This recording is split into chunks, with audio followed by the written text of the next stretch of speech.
Palavra da Verdade, a exposição bíblica com Hernandes Dias Lopes. Hoje eu não vou expor um capítulo da Bíblia, de um livro da Bíblia, eu vou expor um tema, um assunto. Vamos ler então em Mateus 6, versículo de número 10. Você pode ler comigo? Vamos juntos? Venha o teu reino, faça-se a tua vontade, assim na terra como no céu. Você pode ler de novo só a primeira parte. Venha o teu reino. Hoje eu quero conversar um pouco com vocês sobre o reino de Deus. E já vou definir o reino de Deus nas palavras de Donald Kraybill, que escreveu, na minha opinião, um dos melhores livros destas últimas décadas, O Reino de Ponta Cabeça. E eu diria para você que o reino de Deus é um reino de ponta cabeça. O reino de Deus está em oposição aos valores dos reinos do mundo. Aquilo que os reinos do mundo aplaudem, ele rejeita. Aquilo que os reinos do mundo rejeitam, o reino de Deus aprova. É por isso que ele é chamado de ponta cabeça. Mas vamos entender o que é reino. E a melhor maneira de você definir algo é você definir o que não é. Primeiro, o que não é o reino de Deus? O reino de Deus não é a igreja. Não é a igreja. Essa foi uma confusão que existiu na história da igreja, de Agostinho até a Reforma. As pessoas confundiam igreja com reino. Não, a igreja é uma agência do reino. A igreja não é o reino. Segundo, a igreja não é nenhuma denominação, nem a somatória das denominações religiosas. Não é. Não é. Isso não é o reino de Deus. Juntar todas as igrejas e todas as denominações é o reino. Não, não é o reino. Terceiro, o reino não é nenhum sistema político. O meu reino não é deste mundo, disse Jesus para Pilatos. Nem é geográfico, não está aqui, nem ali, nem acolá. Não está no Brasil, Estados Unidos, Canadá, China. Não, o reino de Deus não é geográfico. Nem é um sistema político. Quarto, o reino de Deus não é regido por leis humanas. Não há uma constituição do reino de Deus que os homens seguem. O meu reino não é deste mundo. Quinto, o reino de Deus não é o chamado reino milenar que algumas pessoas acreditam, de 1 milênio na terra. Também não é isso. Então vamos lá, vamos fazer outra colocação. Então o que é o reino de Deus? Primeiro, é o reino de Deus ou o domínio de Deus nos corações. É o governo de Cristo no coração do homem. Onde alguém se rende ao rei, aí entrou o reino. O reino de Deus não está fora de nós, o reino de Deus está dentro de nós. Onde há submissão ao rei, aí chegou o reino. Se você perceber, à luz de Mateus 4, 23, esse foi o tema central da pregação de Jesus Cristo. Confira aí comigo. Mateus 4, 23, percorria Jesus toda a Galileia, ensinando nas sinagogas, pregando o evangelho do reino. O evangelho do reino. Esse foi o tema da pregação dele. Mas, para fechar a questão da definição, talvez ninguém melhor do que August Strong, que escreveu uma das melhores obras de teologia sistemática da história, graças a Deus já está em português, editado pela editora Ragnus, e ele divide o reino em 3 partes. Primeiro, com respeito ao universo, é o reino de poder. Com respeito à igreja militante, é o reino da graça. Com respeito à igreja triunfante, é o reino da glória. Então esse reino pode ter 3 aspectos. Para o mundo é o reino de poder, para a igreja aqui é o reino da graça, para a igreja de lá do céu é o reino da glória. Pois bem, agora eu vou começar a argumentação para mostrar para você por que este reino é chamado de um reino de ponta cabeça. Vamos começar a partir da pregação do Cântico de Maria. Você já leu o Magnificat, o Cântico de Maria? Maria era uma espécie de adolescente na época ainda, muito jovem. E o Cântico de Maria, registrado em Lucas, capítulo 1, 51 a 53, sobretudo, é uma obra revolucionária. Só mesmo o Espírito de Deus podia inspirar Maria a dizer o que disse. Porque o que ela disse, quando ela disse, como ela disse, é algo revolucionário. Se não, vejamos, é uma revolução geral, porque está escrito no verso 51 que Deus dispersou os que alimentavam pensamentos soberbos. Ela está falando num contexto de Império Romano, dos Césares que se sentiam verdadeiros deuses. E uma jovem da pobre cidade de Nazaré vai dizer que Deus é aquele que dispersa os que alimentam pensamentos soberbos. Deus não está nem aí com os soberbos. Deus não se curva à agenda dos soberbos. Segundo, revolução política. Verso 52 de Lucas 1, Maria diz que Deus derrubou dos seus tronos quem? Os poderosos. Isso é uma revolução política.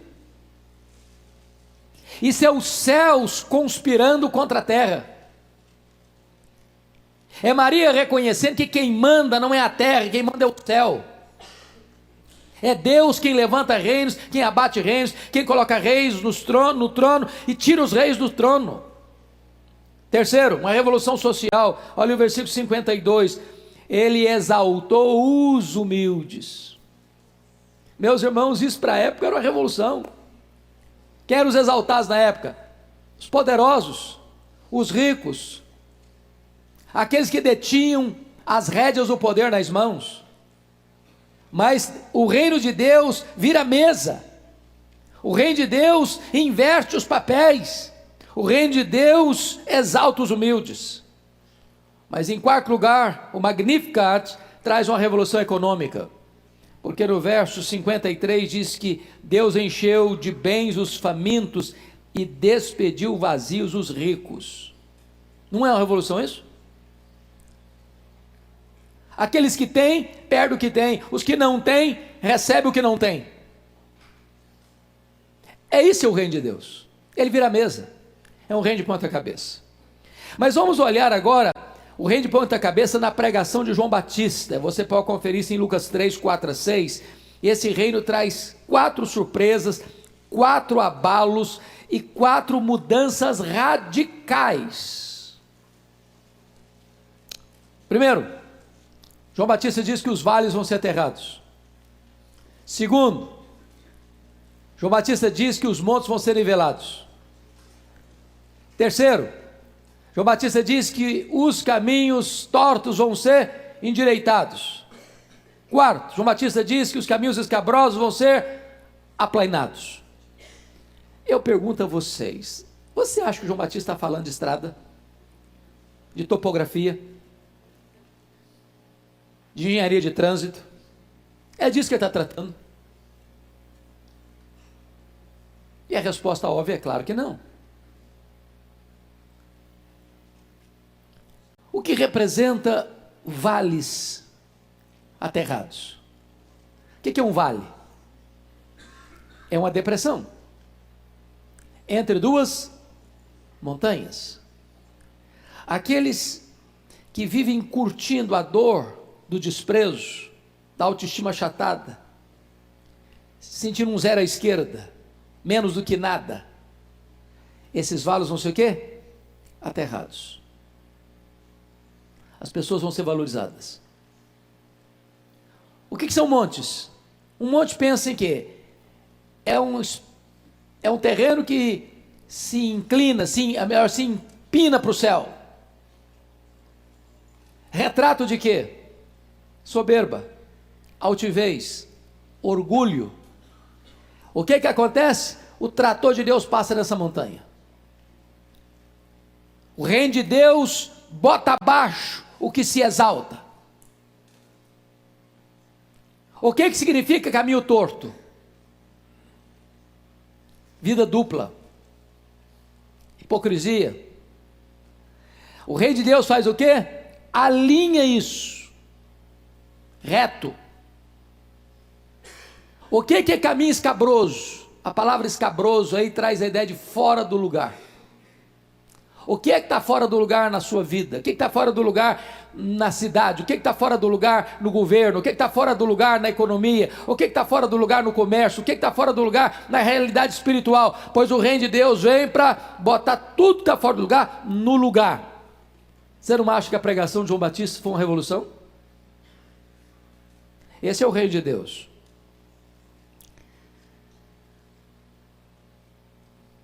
Se você perceber, no ministério de Jesus Cristo, lá em Lucas 17, 20 e 21, Jesus afirma que o reino de Deus está onde? Está dentro de vós. É no momento em que você foi convertido, transformado, regenerado, nesse momento, você passou a ser governado por uma outra força, por uma outra lei, por um outro governo, por um outro senhorio. Nesse momento você se torna súdito deste reino, você foi tirado do reino das trevas e transportado para o reino da luz. Você está debaixo de um novo comando. Já viu nas placas aí do comércio, sob nova direção? Foi isso que aconteceu com você, foi isso que aconteceu comigo. No momento em que você foi convertido, Deus botou uma placa lá em você, sob nova direção. Você está debaixo do governo de Cristo. Quem é o dono da sua vida é Cristo. Quem é o Senhor da sua vida é Cristo. Quem manda na sua vida é Cristo. O governo que está sobre você é o governo de Cristo. Você está dentro do reino e o reino está dentro de você. Mas vamos olhar agora com mais cautela as inversões desse reino. Eu disse para vocês que o reino de Deus é um reino de ponta cabeça. Por quê? Olha aí que coisa interessante. Os sujeitos bonzinhos aparecem como os maus sujeitos. Pense comigo na parábola chamada do bom samaritano. Quem eram os bons sujeitos na parábola do samaritano? O sacerdote e o levita. Gente boa, gente religiosa, gente de respeito na sociedade, gente que lida com as coisas de Deus. E o samaritano? Qual era a reputação do samaritano para os judeus? Péssima, péssima. Um judeu não comia pão com um samaritano. Estou bebendo essa água aqui. Se eu fosse um judeu e um samaritano viesse e fizesse o que eu estou fazendo aqui, eu nunca mais bebi água nesse copo. Aí Jesus pega aquele que não é, que é desprezado, e transforma o mal, o ruim, o mal falado, o rejeitado, no herói da história. No herói da história. E aquele que era o bonzinho, o sacerdote, o levita, que era o aplaudido da sociedade, como os vilões, que passam, não veem, não olham, não sentem, não fazem. Esse é o reino de Deus. Vira a mesa. Preste atenção comigo. Em segundo lugar, os que deveriam receber elogios são os condenados. Pensa comigo na parábola do fariseu e do publicano. Quem é o fariseu? É o cara que se aplaude a si mesmo. Quem é o publicano?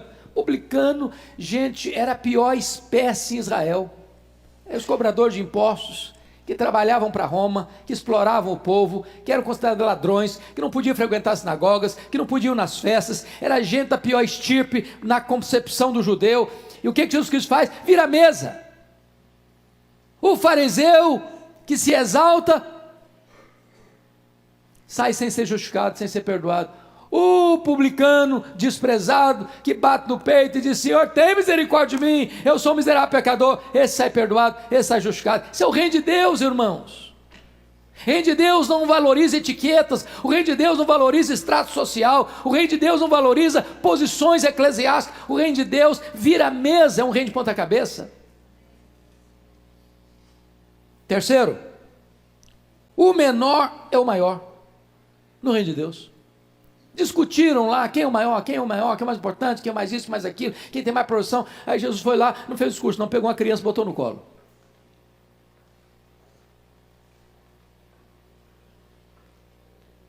Quem não for como essa criança aqui, ó, não vai nem entrar no reino. Você quer ser grande? Seja o menor. Você quer ser senhor? Seja servo de todos. Perceberam que o reino de Deus está virando a mesa? Que o reino de Deus está invertendo os papéis? Que o reino de Deus está desvalorizando o que os homens valorizam e valorizando o que os homens desprezam? Lembram quando os discípulos estavam no cenáculo discutindo ao redor da mesa quem era o mais importante entre eles? O que Jesus Cristo fez? Jesus às vezes fazia isso, e eu acho isso maravilhoso, porque tem hora que uma ação vale mais do que 1000 palavras, um exemplo vale mais do que um discurso. Jesus não discursa. Jesus se levanta da mesa, se cinge com a toalha, pega uma bacia, começa a lavar os pés dos discípulos. Pensa em Jesus lavando o pé de Judas Iscariotes. Jesus chega diante de Pedro, Pedro fica escandalizado. Falou, mas isso não é possível, o senhor é o Senhor, o senhor está fazendo um papel de escravo, nem nós tivemos coragem de fazer isso, o senhor vai fazer? E Jesus volta e diz o seguinte, vocês me chamam de Senhor, o Senhor e o Mestre, vocês até fazem bem mesmo, é isso mesmo, eu sou mesmo, mas eu lavei os pés de vocês. Sabe o que eu estou ensinando para vocês? No reino de Deus, maior é o que serve. Quanto mais você desce, maior você é.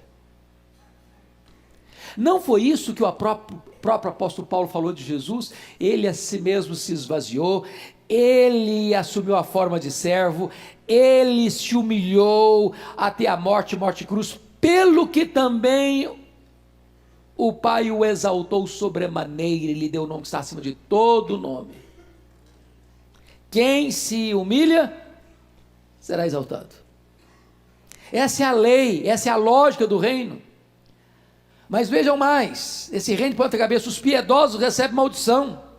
Quem eram os piedosos? Os fariseus. Eles se achavam os piedosos, não tocava isso, não tocava aquilo, não fazia isso, não fazia aquilo. Era assim, aquele tipo de gente que você olhava, gente, que pessoa santa, que é isso, quanta piedade.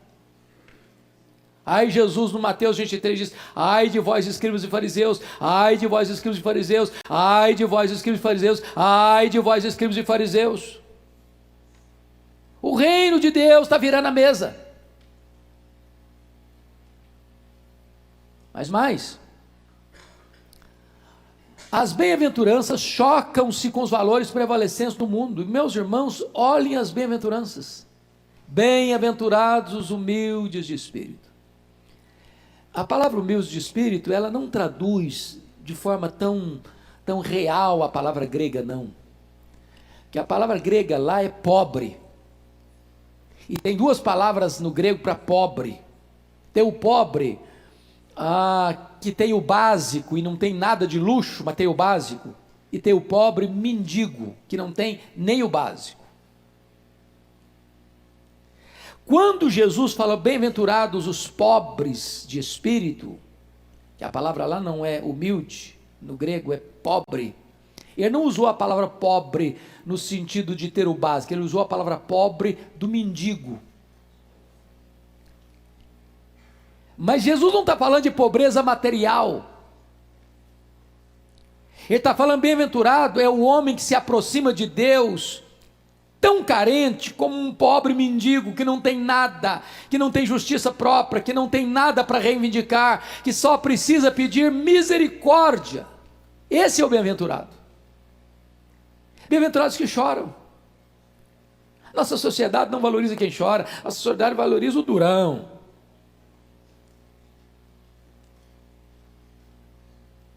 Bem-aventurado é o manso, não o bravo. Bem-aventurado é o que tem fome de justiça e não o que explora o outro. Bem-aventurado é o misericordioso e não aquele que surrupia o que é do outro. Bem-aventurado é o pacificador e não o encrenqueiro. Bem-aventurado é o limpo de coração e não aqueles que bebem todas as taças dos prazeres. Bem-aventurado é o perseguido por causa da justiça. Vocês estão percebendo que a plataforma desse reino, ela está em oposição a tudo que o mundo aplaude? Esse é o reino de Deus. No reino de Deus, os rejeitados são aceitos. Os cegos, os leprosos, as prostitutas, os publicanos, os pecadores. Por que Jesus contou a parábola da ovelha perdida, da dracma perdida, do filho pródigo? Por que ele contou essa parábola? Porque os fariseus e escribas estavam escandalizados com Jesus, porque ele recebia pecadores e comia com eles. E essas pessoas se sentiam muito espirituais para se sentar perto de um publicano, perto de um pecador, e elas se sentiam assim muito religiosos para se misturar com gente tão pagã. E aí Jesus conta essa parábola, que esse não é o coração de Deus. O coração de Deus se importa com a ovelha que se perdeu. O coração de Deus é aquele que pega o filho cheio de lama, esfarrapado, miseravelmente quebrado, e o abraça e o beija, e festeja a sua volta. Este é o reino de Deus. Mas notem comigo, irmãos, que o reino de Deus ainda vence preconceitos e quebra paradigmas. Vejamos. Primeiro, o reino de Deus vence o preconceito religioso. Jesus atende o pedido da mulher cananeia, ele era gentil. Jesus conversa com a mulher samaritana de dia, quando a cultura dizia que nem um rabino, se andasse com a sua mulher numa estrada, podia conversar com ela. Jesus quebra o paradigma e conversa com a mulher samaritana, e a conversa de Jesus com a mulher samaritana era tão escandaloso para a cultura, que quando os discípulos chegaram e viram, eles ficaram chocados com Jesus. O que é isso? Será que Jesus não conhece as etiquetas sociais do nosso tempo, não? Jesus faz uma viagem de noite para libertar um gadareno endemoniado num território gentílico, da região da Decápolis. Percebam vocês que Jesus Cristo está quebrando o preconceito religioso. Ele vai ao encontro daquele que ninguém quer encontrar. Segundo lugar, Jesus vence o preconceito contra a mulher. Contra a mulher. Meus irmãos, naquela época a mulher não tinha o valor que tem hoje, não tinha os direitos que tem hoje. Ela era a propriedade do pai quando solteira, a propriedade do marido quando casada. E o que Jesus Cristo faz? Jesus é servido pela mulher, na casa de Marta. Jesus é tocado por uma mulher hemorrágica. Jesus é ungido por uma mulher, Maria de Betânia. Jesus conversa com a mulher no lugar público, com a samaritana. Jesus é sustentado financeiramente em seu ministério itinerante pelas mulheres. Se você perceber, é Jesus virando a mesa da cultura, é Jesus quebrando os protocolos e etiquetas e paradigmas de uma sociedade preconceituosa com a mulher, trazendo a mulher tem valor, a mulher tem importância, a mulher tem entrada no reino. Terceiro, Jesus vence o preconceito político. Preste bem atenção nisso. Jesus chama para ser apóstolo Simão o Zelote. Quem eram os zelotes? Os zelotes eram aquele grupo em Israel que defendia uma luta armada contra Roma. Só para vocês terem uma ideia, no ano 66, por que começou a guerra judaica, que culminou na invasão e destruição de Jerusalém e na dispersão dos judeus no ano 70? Qual foi o pivô daquela guerra judaica? Alguém se lembra? No ano 66, uma sinagoga judaica foi profanada em Cesareia Marítima, e os zelotes, que defendiam pegarem armas contra Roma, se rebelaram contra Roma. Eles não fizeram a leitura correta. Eles não tinham condições de resistir Roma. E de fato eles foram esmagados.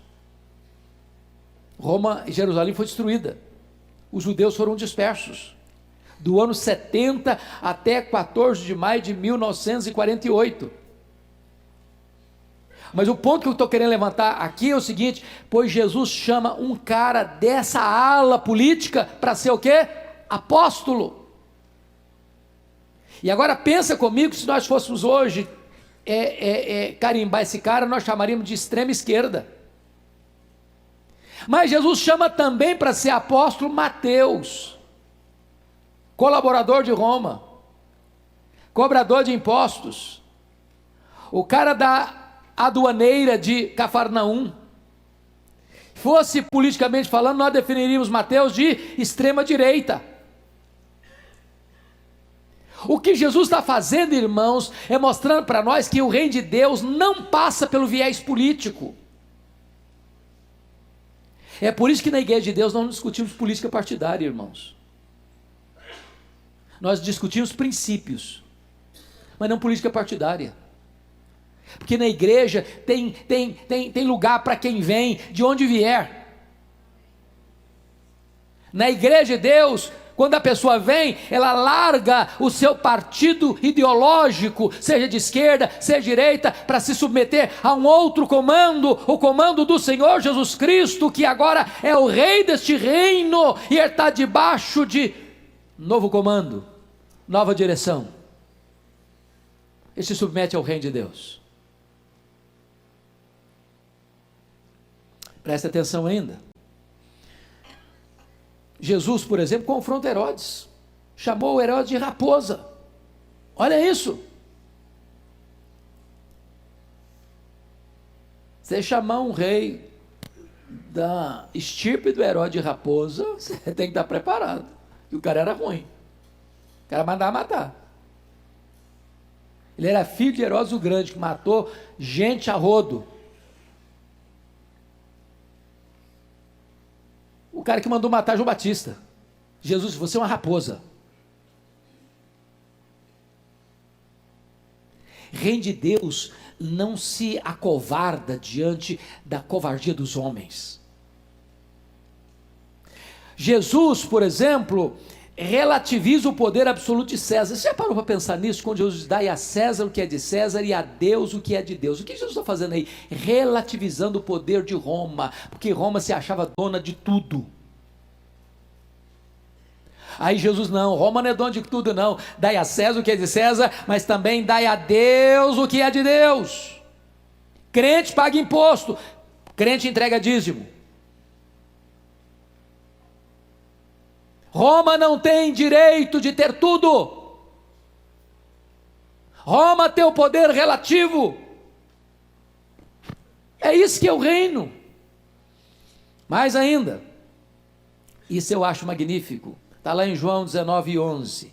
Quando Pilatos disse assim para Jesus, você não sabe que eu tenho poder para te matar e poder para te livrar? Em outras palavras,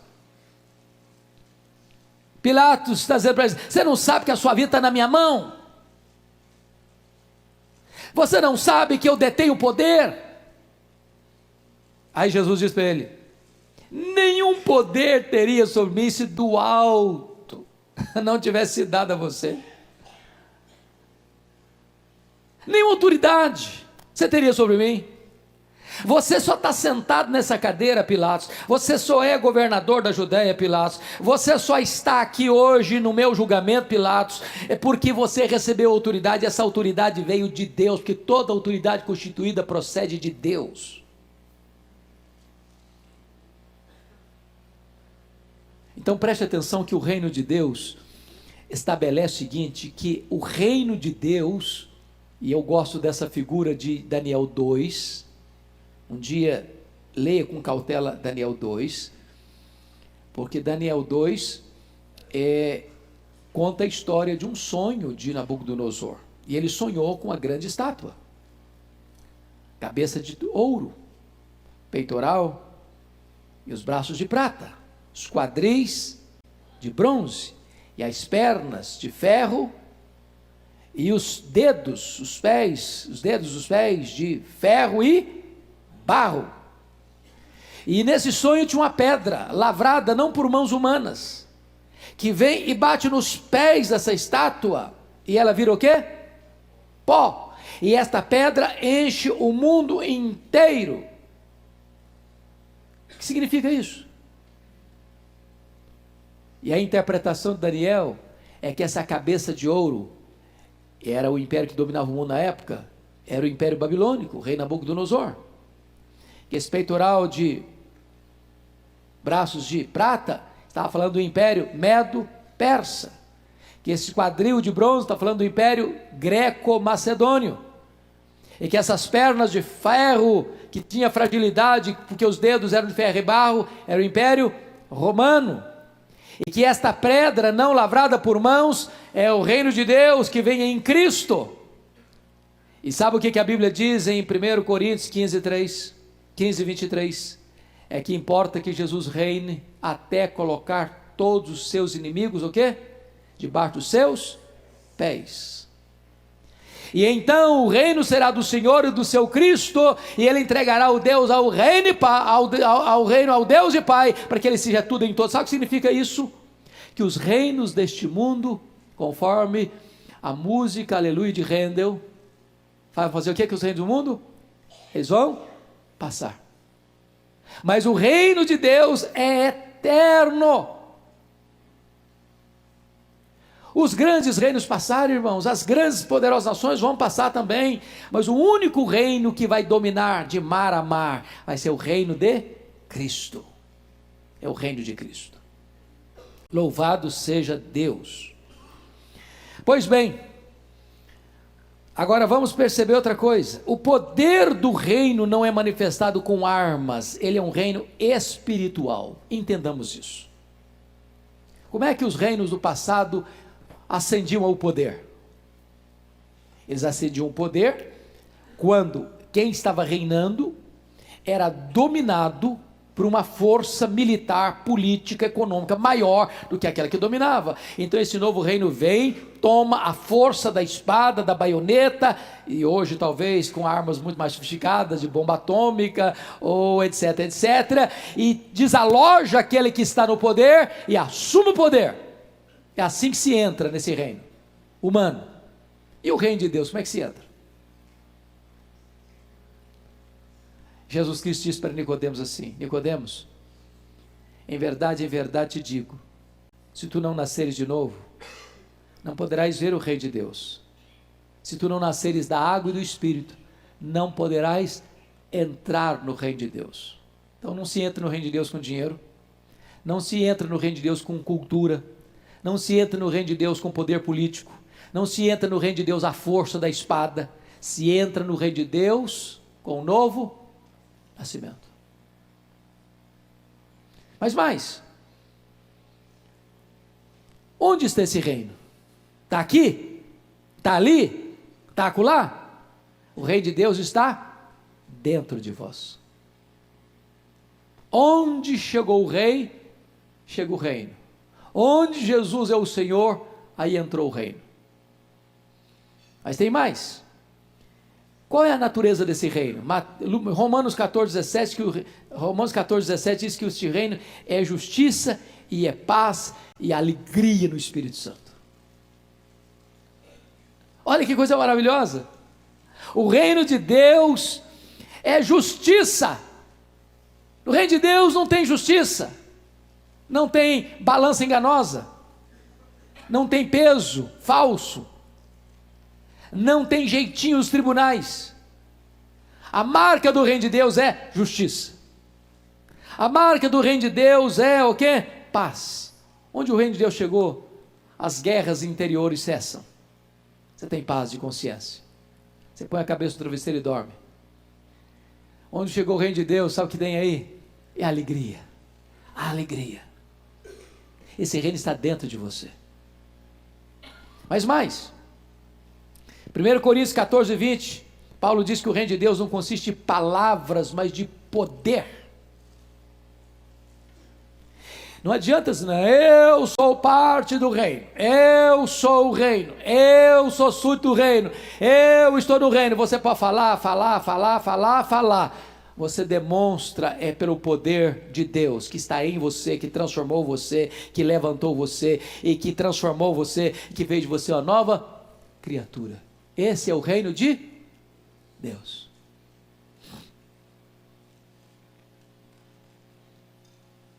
Quais são as virtudes do sul deste reino?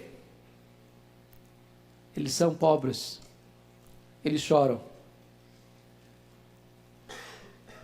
eles são mansos, eles são misericordiosos, eles têm fome e sede de justiça, eles são pacificadores, eles têm um coração limpo, eles sofrem injustiça, e em vez de ficarem amargos e darem o troco, eles se alegram, porque são perseguidos por causa da justiça. Eles são o sal da terra, eles são a luz do mundo. Esses são os súditos deste reino. Mas vamos ver outra coisa. O reino de Deus,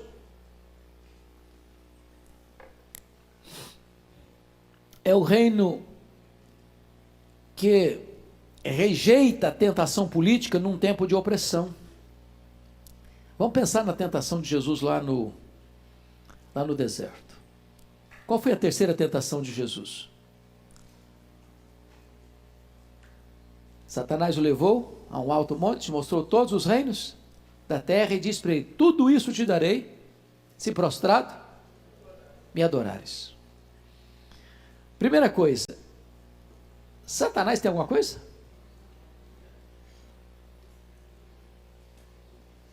Ou ele está blefando aqui?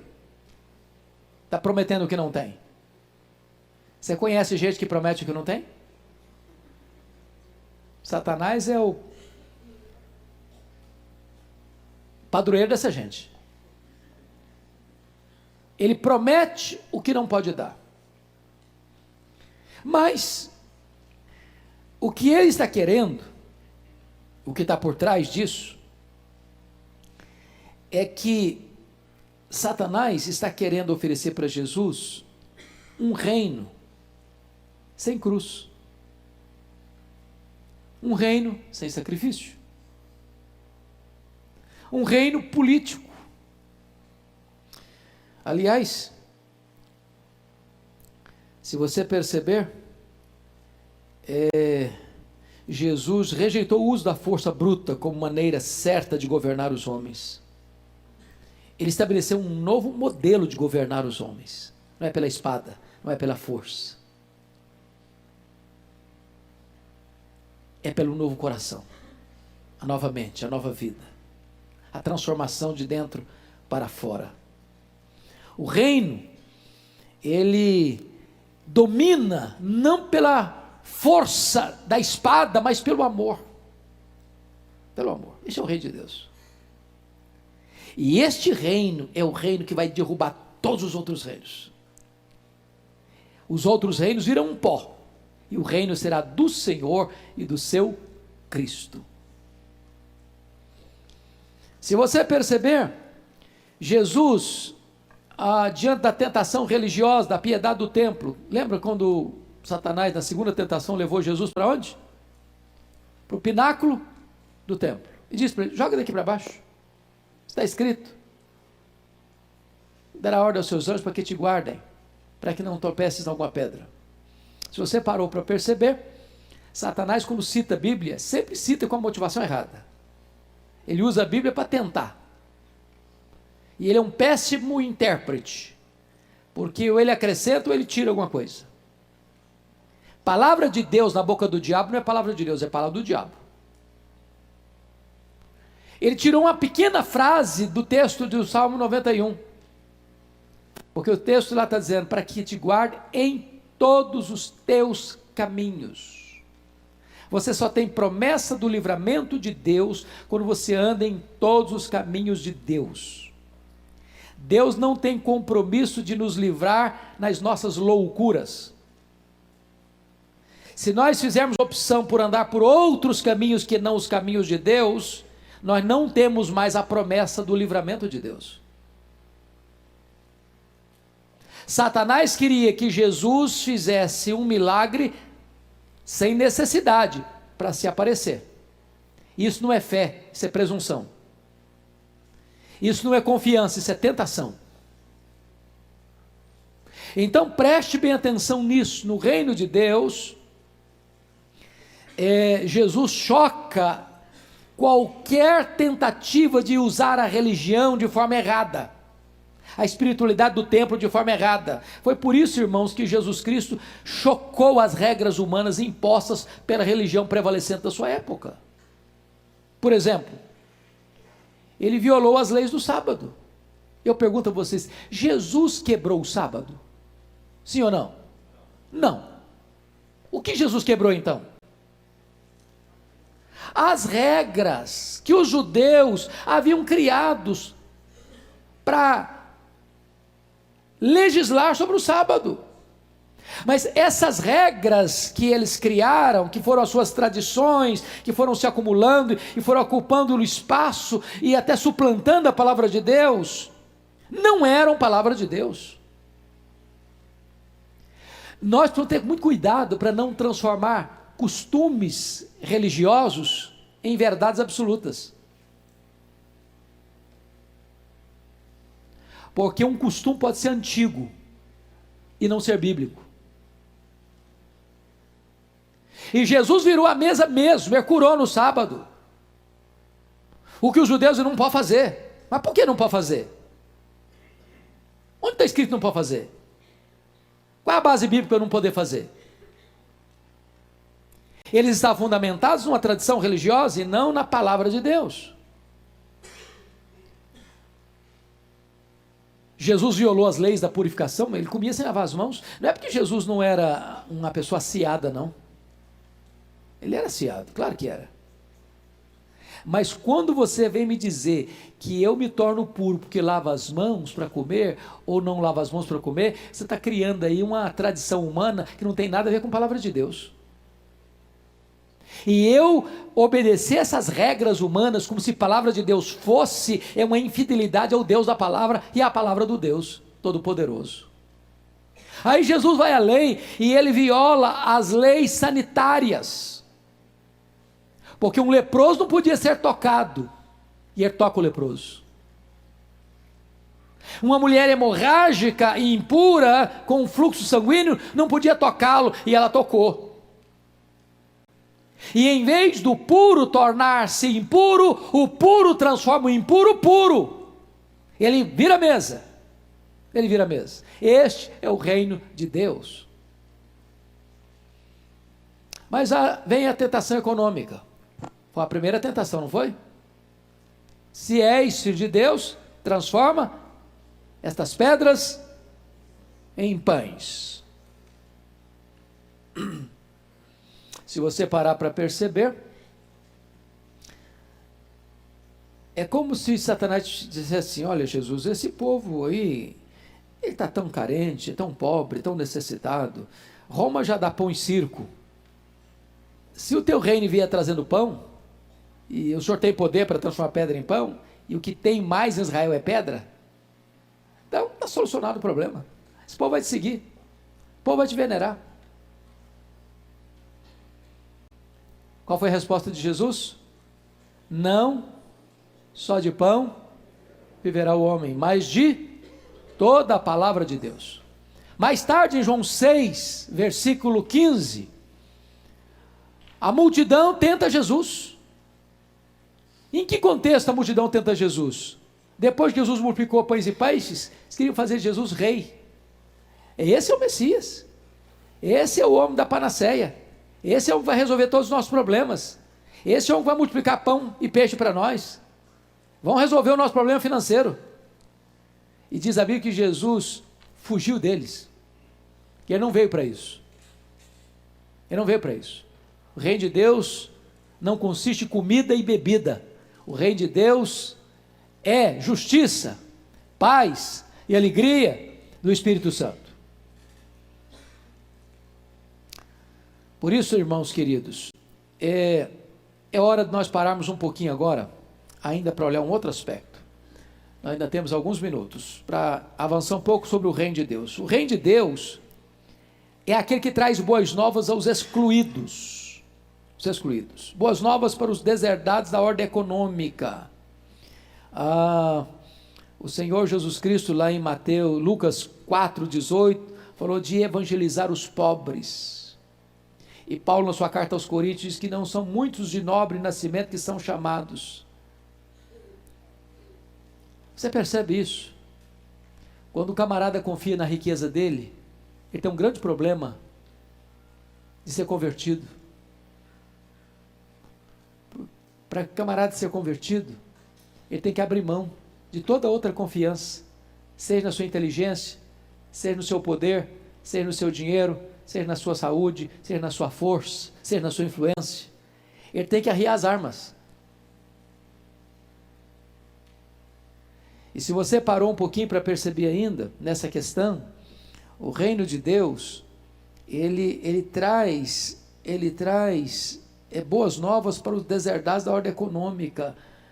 Quando Jesus vai, por exemplo, lá para Gadara e liberta aquele gadareno, você já parou para perceber por que Jesus permitiu que aqueles 6.000 demônios, uma legião, saísse do homem e entrassem 2.000 porcos? Se você fizer essa leitura do ponto de vista econômico, você diz, puxa vida, mas que prejuízo, que prejuízo. Mas por que Jesus permitiu isso? Para tirar a máscara da sociedade que valoriza mais porcos do que gente, mais coisas do que pessoas. Enquanto o homem não reconhecer que o dinheiro dele não pode levá-lo ao céu, mas é um estorvo, porque ninguém pode servir a dois senhores,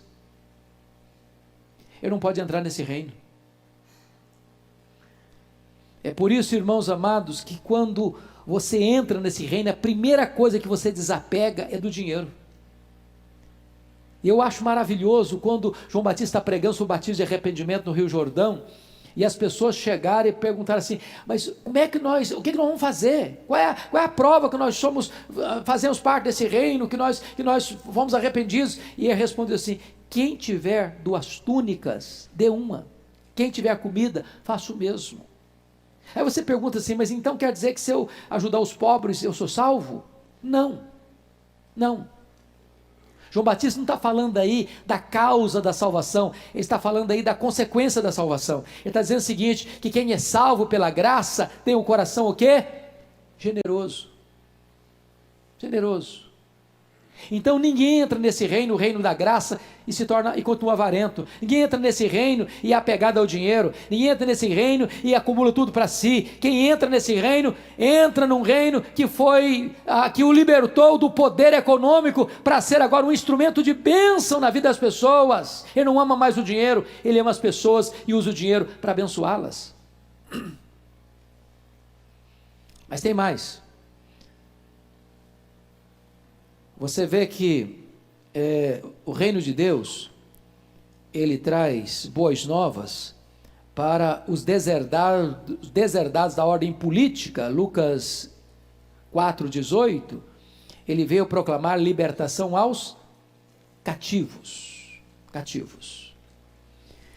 É claro que Jesus não está pensando no cativeiro das ideologias políticas, ele está pensando de um cativeiro maior, mais sério, mais grave, chamado pecado.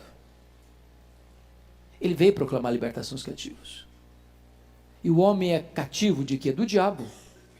É por isso que Atos 26,18 diz que quando um indivíduo é convertido, ele é tirado da potestade de Satanás para Deus. Antes da conversão, o camarada está debaixo do domínio, do governo, do controle de Satanás. Está num reino de trevas. Ele é súdito desse reino. O que o reino de Deus faz? Pega essa pessoa e quebra esse jugo. Quebra essas algemas, tira do reino das trevas, tira do poder de Satanás, vai lá na casa do valente, onde esse camarada está subjugado, dominado, guardado em segurança por Satanás e seus demônios, e o Senhor Jesus vai lá, amarra o valente, tira a armadura do valente, e pega você, pega a mim, pega a nós, e nos transporta de lá, e nos leva para o reino da luz. Este é o Evangelho, este é o reino de Deus. Mas o reino de Deus traz boas novas para os deserdados de saúde do corpo. Está escrito em Lucas 4,18, ele veio para trazer vista aos cegos. Cegos.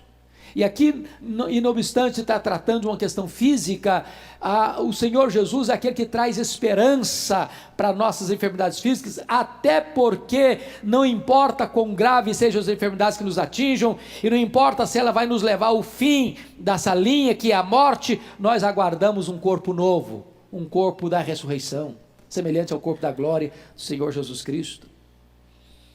Notem vocês que o reino de Deus traz boas novas aos deserdados da ordem moral e espiritual.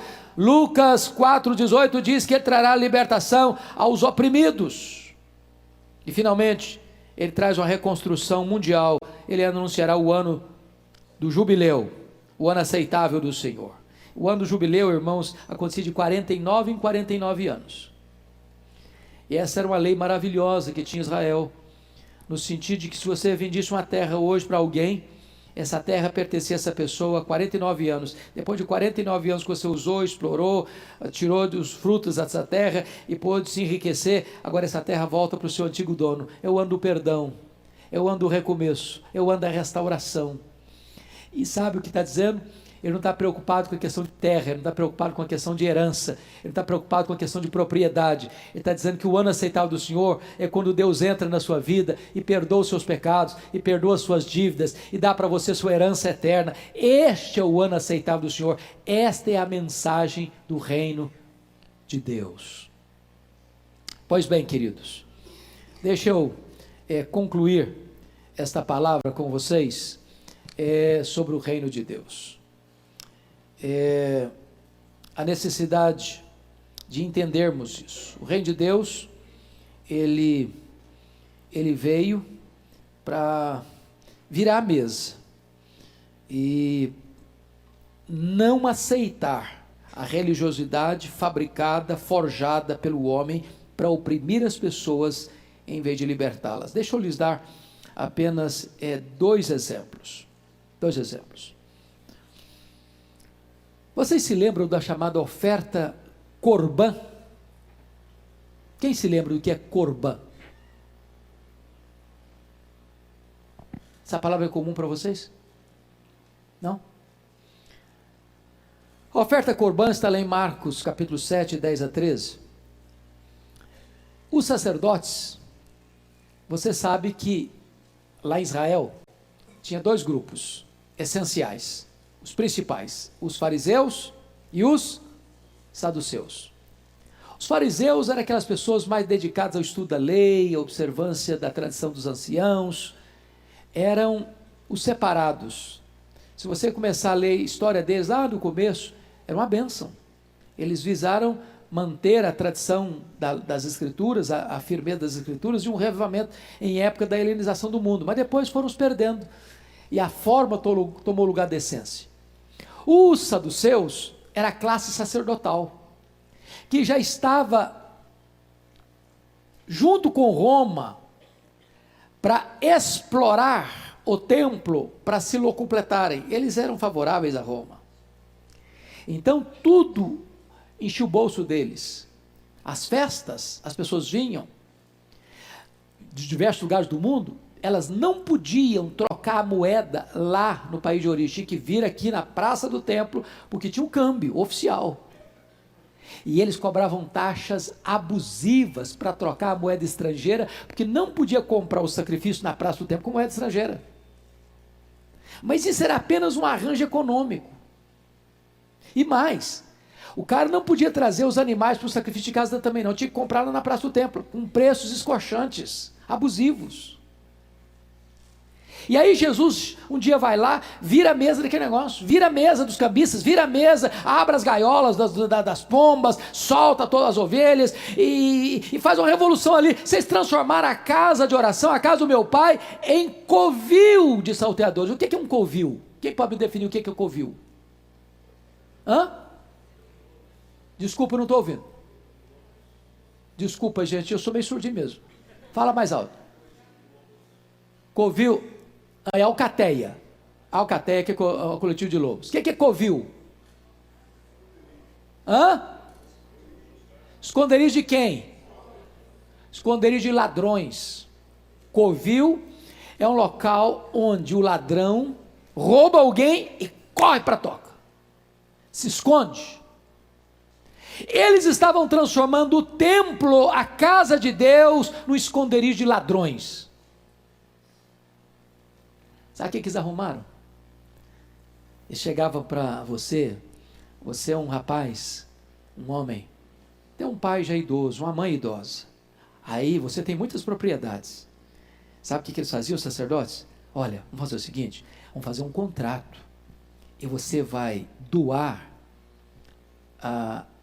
os seus bens para a igreja, tá? Para o templo. Esse dinheiro ia para o bolso deles.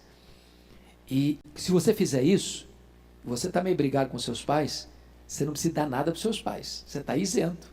Você não precisa ajudar, não. Porque você fez um compromisso conosco, uma aliança conosco aqui, de que esse dinheiro vai ser destinado ao templo. E isso significa oferta corbã. E você está dispensado de socorrer seus pais. Isso era oferta corbã. E eles estão fazendo o quê? Quebrando um princípio. Com a oferta, entre aspas, que parecia espiritual. Estou dando para a igreja, estou dando para o templo, estou dando para a obra. Estavam negligenciando a lei de Deus que diz: honra teu pai e a tua mãe. Em outras palavras, o templo estava sendo armado para explorar as pessoas. Os líderes estavam sendo espertos em saquear o povo. E o reino de Deus, num gesto de Jesus, chega e vira a mesa. E vira a mesa. Vira a mesa. Segunda coisa que eu quero chamar a sua atenção, que o reino de Deus é capaz de chocar a gente, de Jesus aproximar-se de gente que era considerada imunda. Pense comigo. É o segundo exemplo que eu vou dar. Jesus está passando por Jericó. E tem um camarada lá que é o maioral dos publicanos. O que significa maioral dos publicanos? Chefe dos publicanos. Mas o que significa isso? Roma não tinha uma receita federal tão organizada como a nossa, é claro. Hoje nós estamos ligados a uma rede de computador, o governo sabe tudo que você tem, de onde você vai, de onde você come. Mas naquela época não era assim, não.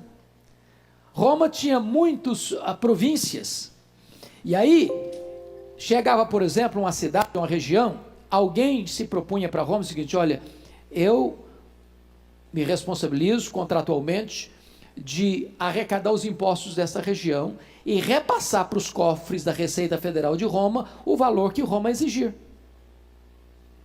Roma não estava nem aí se esse camarada ia cobrar mais. Roma só estava interessada em receber a parte dela. Só que esse cidadão não tinha condições de cuidar dessa região macro. O que ele fazia? Contratava pessoas para trabalhar para ele.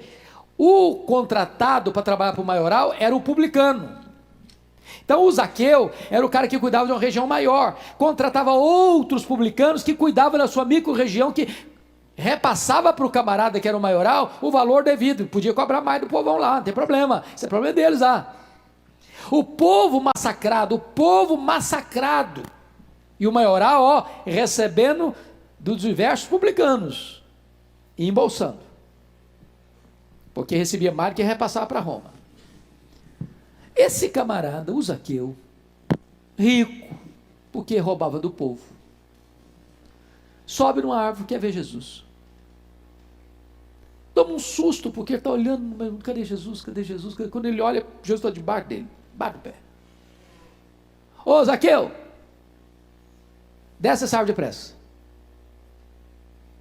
Me convém hoje pousar em sua casa. Mas na casa do Zaqueu? Não, mas aí é demais, velho. Esse cara é um ladrão. Esse cara é um traidor da pátria. Vou na sua casa. E o Zaqueu, quando chega lá, tomar de consciência de pecado, Senhor, eu resolvo, primeira coisa que eu faço é dar metade dos meus bens para os pobres. Segunda coisa, os que eu defraudei, eu vou restituir 4 vezes mais. Aí Jesus, hoje entrou salvação nessa casa. Tem gente, irmãos, que nós carimbamos. Esse aí, se for para o inferno, vai ser um favor. A gente não tem isso. A gente olha para determinadas pessoas e quer mais que ela se arrebenta mesmo. Temos nós compaixão, temos nós amor por aqueles que a sociedade odeia, rejeita. O reino de Deus, ele quebra preconceitos, ele não aceita jeitinhos, nem dos religiosos, mas ele quebra preconceitos para ir alcançar o coração mais miseravelmente perdido e resgatá-lo. Este é o reino de Deus. Mas deixa eu terminar, porque o nosso horário fechou, acabou. Eu só quero pensar com você agora duas coisas. É que o reino de Deus, ele tem novos símbolos. E eu só citarei 3 símbolos desses. Primeiro, a bacia. Você é súdito desse reino? Então pega a bacia. Então lave os pés dos outros. Então cabe com essa altivez. Imite aquele que é o seu Senhor e o seu Mestre. Segundo símbolo é a cruz. E na cruz, quem perde, ganha. Se alguém quiser ser meu discípulo, negue-se a si mesmo. Toma sua cruz e siga-me. Quem ganhar a vida, perderá a vida. Mas quem perder a vida por causa de mim, esse ganhará a vida. Terceiro símbolo é o túmulo vazio. É a vitória triunfal de Jesus. Nós temos esperança. Hoje você e eu podemos orar assim: venha o teu reino. E aqueles que hoje oram assim: venha o teu reino, daqui a pouco vai escutar do Senhor a seguinte ordem: vinde, benditos do meu Pai, entrai na posse do reino que você está preparado desde a fundação do mundo. Que Ele nos abençoe. Amém. Vamos ficar em pé e vamos ter uma oração.